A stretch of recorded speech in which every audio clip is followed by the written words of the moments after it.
لا أستثنيك، من كل جرح في روحي لا أستثنيك. يا من حبكت لعقدي أمري ليس يعنيك، وكم ضرني ما صنعت في نفسي أنت وكل ما فيك. ابتليت قلبي بإعاقة، عسى الله بما بليتني يبليك. ما عاد نبضي يعزف لحن الهوى، بل يبحث عن بر فيه يرسيك. وصارت مشاعري للسائحين فقط، وانتهت وطنا لطالما كان يؤويك. وعمقي لا يستوعب لاجئا آخر، سلت يده التي من أي سوء تحميك.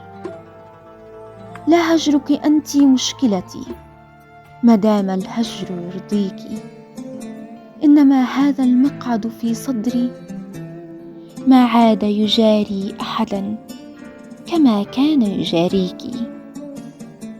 ما عدت أرجف شوقا لفاتنة، ولا أبكي فراقها كما كنت أبكيك، بل أعلمها كلاما كنت تحكيه، وأهديها أغانيك، وأخفي بين أشيائي هداياها، وتلازم غرفتي هداياك، وأصحبها إلى مقهى كنا به، وأبقى أحدث عنك وأسألها بوقاحة هل حديثي يضنيك، وفي الهاتف حين أطلبها وآتي على ذكر اسمها سهوا عني أناديك، أو تشرد أصابعي مني وتطلبك بدلا منها، وتجيبين كأنني أستل الرحمة من معاليك.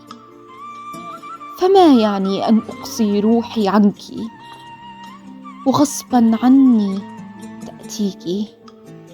ما يعني أن تشرد مني سفني وترسو في موانيك، وأن أعادي كل ما فيه لك وأنت لا أعاديك؟